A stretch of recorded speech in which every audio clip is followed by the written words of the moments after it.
بالاخره د ګمبيري ډاک کې د هوایي ډګر چارې د خلکو له نیوکو وروسته ودرول شوې. دا چې څنګه ولې کارونه ودرول شوي خلکو په دې اړه څه ویلي وو، هیله د مطلب را سره تر پایه پورې وګورئ. درنو لیدونکو السلام علیکم، وخت مو پخیر. په ګمبيري دښته کې د هوایي ډګر جوړولو چارې ودرول شوې دي. له نیوکو او مخالفتونو وروسته حکومت د ننګرهار په ګمبيري دښته کې د هوایي ډګر جوړولو چارې ودرولې. په ننګرهار کې مدني فعالانو، د ولایتي شورا غړو او په ملي شورا کې د دې ولایت ځینو استازو په ګمبيري دښته کې د حکومت له لوري د هوایي ډګر جوړېدل د داود خان د 15 کلن پلان د ناکامولو هڅه بللې ده.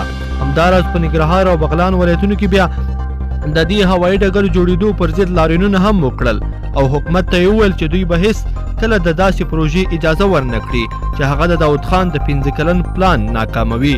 دوی غوښتنه کوله چې د ګمبيري دښته د زراعت ځمکه ده او باید د دې لپاره چې د زراعت په برخه کې کار وشي هوایي ډګر دې په بل کوم داسې ځای کې جوړ کړی شي چې هلته د زراعت ځمکه نه وي. د ګمبيري دښتې له هغه ځای څخه چیرته چې هوایي ډګر جوړیږي یو شمېر د ودانیزو چارو شنونکو او فعالانو لیدنه کړې ده او دوی له حکومت نه غوښتنه کړې ده چې په دغه دښته کې د هوایي ډګر د جوړېدو چارې ودروي. د شنونکو او فعالان وایي چې په کومه ساحه کې چې هوایي ډګر جوړیږي دا د ناکامورا پارک ته نږدې ساحه ده او حاصلخیزه خاوره ده. دوی همداراز له حکومت څخه په دې ځای کې د هوایي ډګر جوړېدو په تړاو د وضاحت غوښتنه هم کړې ده. یادولو وړ ده چې د ننګرهار پخواني والي شاه محمود میاخیل له یاد ولایت څخه تر رخصتي وړاندې د دې پروژې پرانیسته کړې وه.